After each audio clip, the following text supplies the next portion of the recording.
are the only emails that you send out weekly broadcasts that go out to your entire email list? If that's you, first of all, know that you're not alone.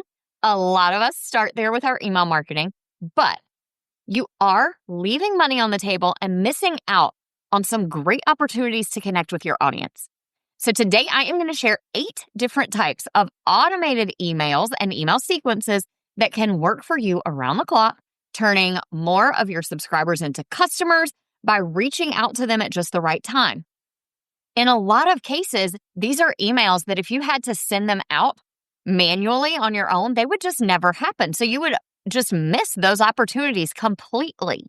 And the best part is you'll set these up once and let them run in the background while you're focusing on other things.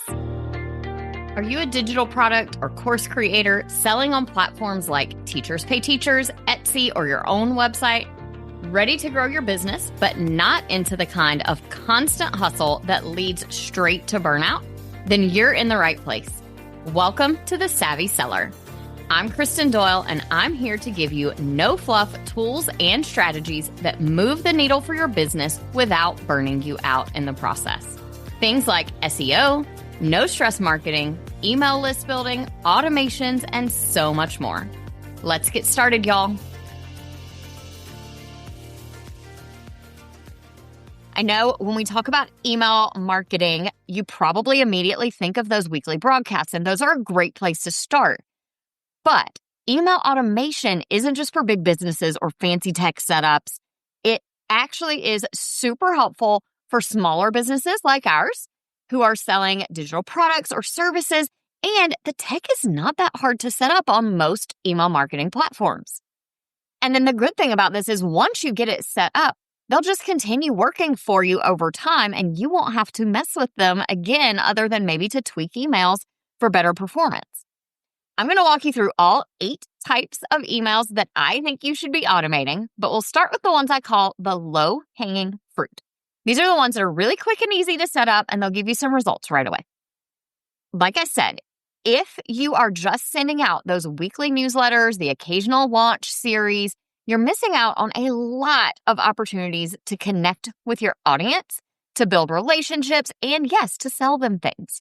See, when everybody gets the exact same messages, regardless of what they're interested in or what actions they've taken, things like what if they clicked on, what freebies have they downloaded, your emails just don't hit home the way that they could, and you miss out on a lot of opportunities.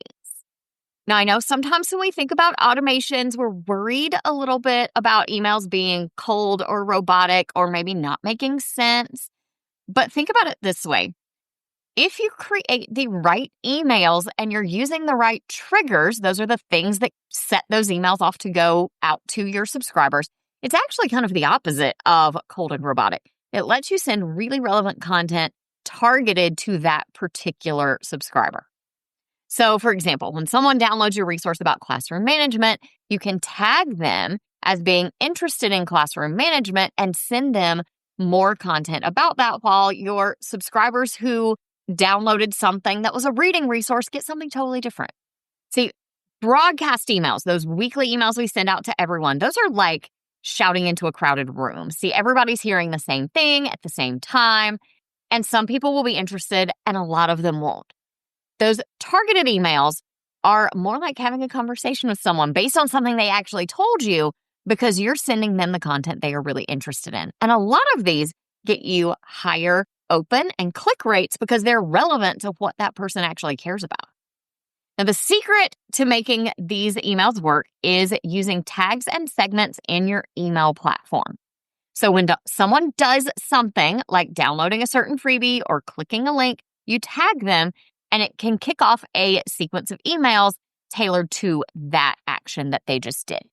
Now, you want to be careful not to create hundreds of tags in your email platform. Think in terms of categories, not individual things, and that will help you keep it from getting overwhelming and super messy. Trust me, I've been there. I am actually currently working on cleaning up my tags because I have too many. All right, let's talk about those low-hanging fruit sequences. These are a couple of pretty easy to set up sequences. They won't take a whole lot of emails that you have to write, and they're easy to trigger. The first one is a testimonial request or a review request. This is just a simple one-off email that you write at once and you set it up to go out automatically a few days, few weeks after someone purchases something from you. Now, the timing for this is going to depend on your specific product. Think about how long it takes for somebody to start seeing results from using your product. That timing is going to be your sweet spot to ask for feedback. So for digital downloads, printables, things like that, you might just want to wait a few days. But for something bigger like a course, you might want to wait a few weeks before you ask for feedback. In this email, you want to make sure you're making it super easy for them to respond. So create something like a Google form and give them specific questions instead of just asking them to reply and tell you what they think. When you do this, make those questions as easy as possible to answer. Try to include mostly multiple choice questions with just a couple of short answer questions. And the more specific the question is, the easier it is for the person to answer. Let them know in the form that you want to use their testimonial on your sales pages or in your emails. I usually say something like, do I have permission to use your answers in my marketing for this course, product, resource, whatever it is? And just have them check yes or no. And then, of course, as we all know, a little incentive never hurts. So maybe you offer people a discount on their next purchase if they take the time to give you feedback. That way you're able to incentivize that response and you'll get good testimonial. They'll get a discount on a future purchase and everybody wins. The next email sequence I would encourage you to set up is just a little longer. This one's going to be a 2-email sequence, but it is still super easy to do. This one is an abandoned cart recovery sequence. And what this does is it grabs those people who added items to their cart but didn't ever check out. This one is for you if you have a way for people to buy directly on your own website, or if you're using a checkout platform like Thrivecart or lots of course builders that have abandoned cart automations available for you. The reason this is so effective is because these are people who added something to their cart. They were a click or two away from buying, and something happened. Maybe life got in the way, maybe their kids needed something, and they just need that friendly reminder to come back and finish their purchase. Abandoned cart emails can usually recover anywhere from 10 to 30% of those almost sales, which is pretty amazing if you can get that out of writing 2 quick emails and then setting it up on an automation. So the first email should go out just a few hours after they leave your site. This is just a friendly, hey, I noticed you were looking at this. Your cart is saved if you want to come back to it, with a direct link to their cart. Then the second one goes out a day, maybe 2 days later. And then this one, I would address why they might have hesitated, what might be making them question this purchase. And you can even offer a little incentive. Maybe you offer a 10% discount for them to complete their purchases. When you think about timing on these, you don't want to wait too long to send out that first email because you really want to catch them while they're still thinking about it. And keep that one helpful, not pushy. I saw you were checking this out and I wanted to make sure you could find it again. And then in that second email, think about what might have made them pause before buying and try to address those questions or concerns that they might have had. Now, depending on where you are selling your offers, your platform might have abandoned cart functionality built in, so you write your emails right there in the platform, or you might need to do it through your regular email provider or through a plugin. If you are on WooCommerce, then I recommend a plugin that is called WooCommerce Cart Abandonment. That one will automatically recognize when carts have been abandoned, and you'll create your emails right in the plugin in your WordPress dashboard to send out to those people. You'll also get stats in the plugin for how many of those abandoned carts are being recovered. All right, let's move on to some sequences that are a little bigger and require a few more emails, but they're still totally worth it in the right circumstances. Automation number 3 is an educational nurture sequence. This sequence is all about giving some value related to your products and educating your new subscribers and bringing them over to your point of view without doing any hard selling. The goal here is basically to show people that you know your stuff and you can help them with their problems. These are great for new subscribers to your list that you really want to nurture before you start selling things to them. Now, typically, there's no need to create anything brand new for this. You can go in and repurpose your very best blog posts, podcast episodes, even social media posts, and turn them into emails to send out to these new subscribers. And keep in mind, your new subscribers, and probably even some of the old ones, haven't seen all that great content that you've created over the years. So this type of nurture sequence makes sure that they get to see your greatest hits, if you will, those things that really are going to help them the most. When you are coming up with what to send out in this nurture sequence, think about the questions that people have before they buy your product or the things they need to learn from you, maybe some mindset shifts they need to make before they're even ready for your offers, and answer those or help them to make those shifts in their thinking. So, for example, if you know you're going to sell math resources, then maybe you want to share your favorite tips for how to run math centers, for teaching fractions, different things like that that show that you really get what teachers need, and it helps them get ready to purchase your math resources down the road. Now, most of these emails can be just simple, straightforward emails, either delivering all the content right in the email or delivering a little piece of it and sending them over to a blog post or a podcast episode for the whole thing.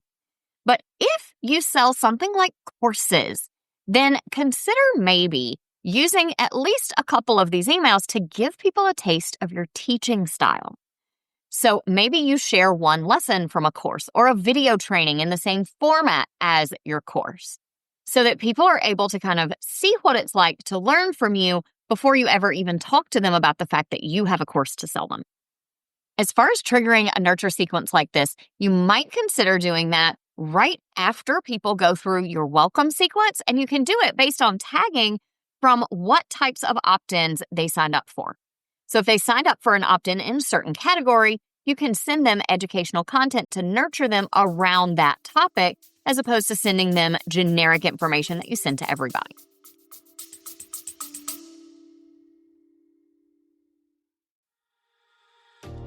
Hey there, friend.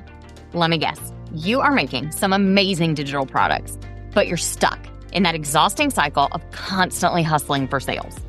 I have totally been there too. You know the drill. Creating more and more new products just to keep the money coming in, trying to market everything everywhere, having a website that looks pretty nice but doesn't actually bring in buyers. If any of that sounds familiar, then I've got something that'll help you. I just put together a free 19-minute training where I show you how to take all those products you already have and turn them into a profitable, automated business without the constant hustle. I'll walk you through my 3-part Savvy Success method that's helping me and other digital sellers break free from that low-price hamster wheel by making your website work as a 24/7 sales machine, even if right now it's just sitting there looking pretty. Want a business that gives you more freedom and less stress? Head to kristendoyle.co/training to watch this free 19-minute training. I promise your business doesn't have to be so chaotic.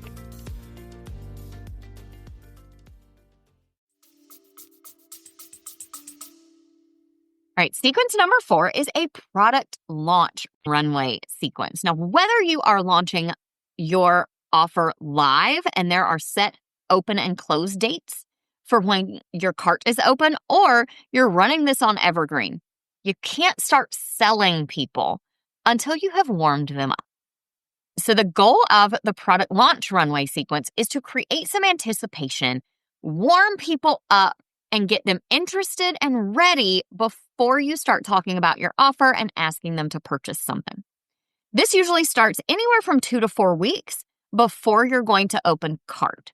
And if you're on an evergreen type of sequence, then you just let this sequence run first and then move them into a sales sequence after that.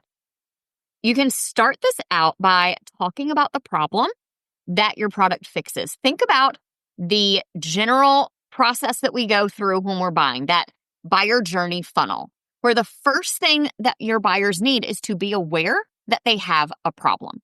So start by talking about that problem. And then you want to create a desire for them to solve the problem. You want to share stories about how other people have solved this problem. hint, hint, they've probably used your offer, but you're not going to really talk about that part yet.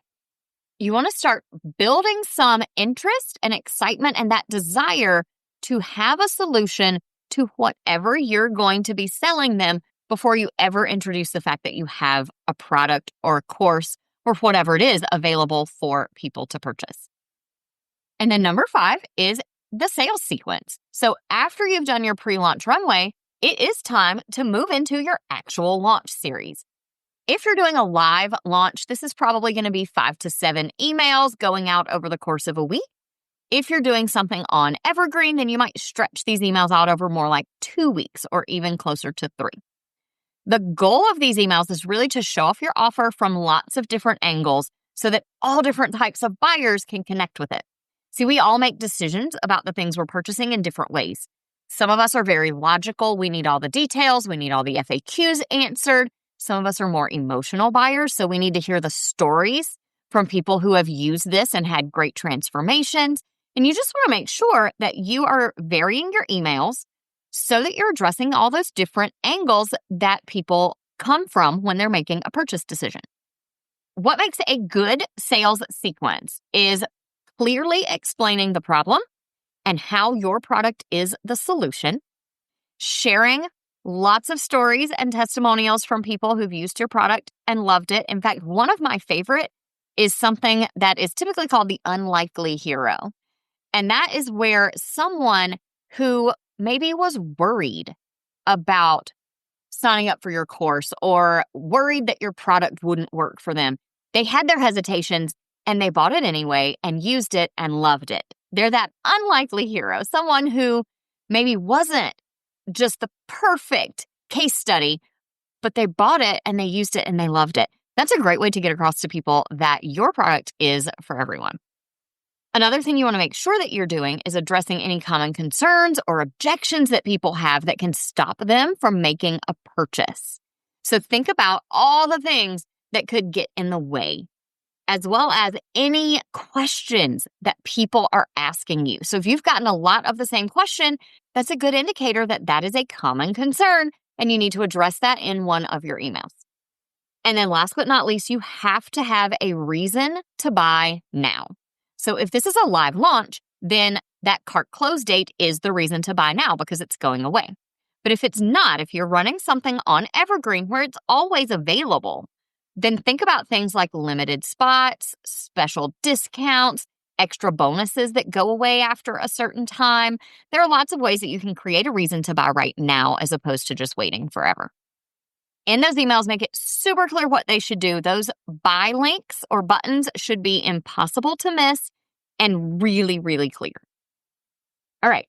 So we have talked about some basic, easy automations to set up for people who are already on your list. We've talked about nurturing and selling to new people that are joining your list. Let's talk about some that can help you to continue the relationship with people after they've purchased from you.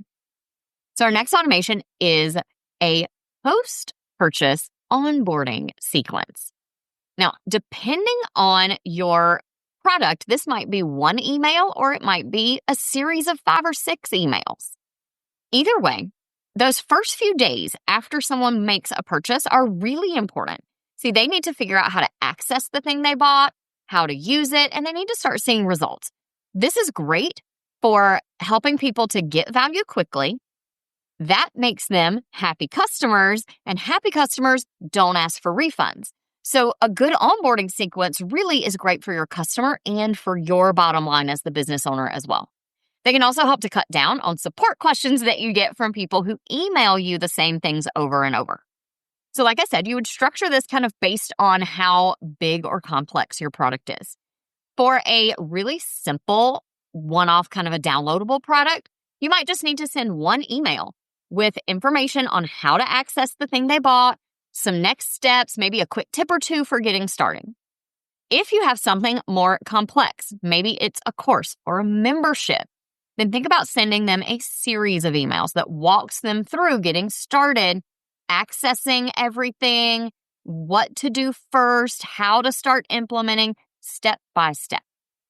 As you are writing those emails, think about including some tips for success, examples of successes other buyers have had, and especially reminders about features that people might not notice right away. If you have anything that people say, oh, I didn't know that was in here, those are great things to highlight in these emails. The next type of sequence that you want to have automated is an upsell sequence or maybe a cross-sell sequence. Upsells refer to selling something a little more expensive. Cross-sells would refer to selling something similar. Either way, once someone has purchased one thing from you, they have told you something really important. They have told you that they are interested in the solutions you offer, that they are willing to spend money to buy these solutions, and this makes them some of your best potential future customers as well. Now, you want to be strategic about this. You don't want to start sending out more and more sales emails immediately after they've made that first purchase. Wait until your customers had time to use and love that first purchase before you start pushing them onto more and more things. For smaller products, you might just wait a few weeks. But for bigger products or courses, you might wait a month or more before you start sending out next steps. When it comes to sending those emails, you want to make sure that you're sending these as recommendations that feel helpful for people and not pushy and salesy. So you can kind of position that next thing you're offering as a logical next step, as opposed to just random promotions. Connect what they already bought with the new thing and how that's going to help them get to the next step or make it even better. You can use language like, for most people, the next step after this is that they usually do this. Or, since you grabbed this product, you might also like that one. If you've got stories from people who've used both products together and they love the results, share those with people. And don't always only upsell to something huge. Take advantage of cross-selling similar priced products as well, especially if they complement one another. Now, this is something I would say that you want to space emails out over time, and you really do want to send targeted upsells or cross-sells. So if someone has bought something from you that is a planner template, don't go sending them a whole bunch of social media post graphics. Send them more things related to planning because that's what they've told you that they're interested in. All right, last but definitely not least is a cold subscriber re-engagement campaign. The goal of this is twofold. You are trying to get people who haven't been opening your emails to start re-engaging with you, to start opening and clicking and paying attention again. Or if they're not going to, you're trying to get them off of your list. There's a lot of reasons that you want to do this. The first is most email platforms charge you by how many subscribers you have. So cleaning out your list helps to keep your costs down. However, even if you're on a platform that gives you unlimited subscribers, your open and click rates, the amount of people who are responding to your emails, those are all signals that get sent to Gmail and all of the other email deliverability places to send some signals about the health of your list and about whether or not you're a scammy spammer face. I think I got that from a friend. You want to make sure that your open rates, your click rates, your response rates are good and healthy. And one way to do that is to get rid of those people who are never opening or engaging with your emails. Now, the first thing you'll need to do is decide what cold means for your list. Typically, it's people who haven't opened or clicked anything in 3 months or so. And what you'll do is create an email sequence purely intended to get their attention back and remind them why they liked you in the first place. I usually do this in about 3 emails is probably enough.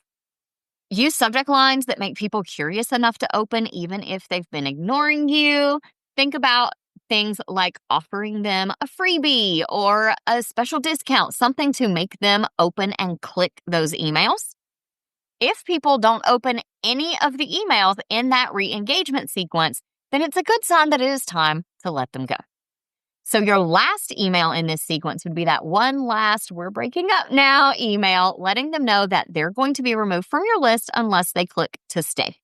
Now, you don't have to do that in a way that sounds threatening.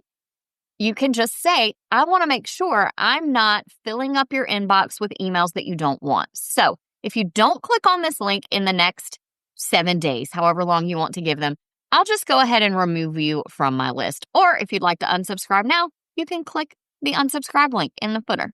You just want to really be friendly and give them that option. We all know what it's like to sign up for an email list and then ignore the emails forever and just never bother to unsubscribe. I know I have plenty of those in my inbox from all the places that I shop for clothes for my kids. Keep in mind, cleaning out those inactive email subscribers really does make your overall performance better, and that helps increase your deliverability and keeps your costs down. So it really is important to do that. It is better to have 500 people on my list who open my emails than 5,000 who ignore me. So keep that in mind and don't be afraid to unsubscribe people if they don't open anything in that re-engagement sequence. I actually walked my Savvy Seller Collective members through creating this exact automation recently. We created a fully automated re-engagement sequence that they could use right away that triggers and runs itself every 90 days like clockwork, with swipe copy that they could customize for their own business and get everything up and running fast. It was really pretty cool to see everybody implement it and see how they're able to start cleaning up their lists and let it run on autopilot for them.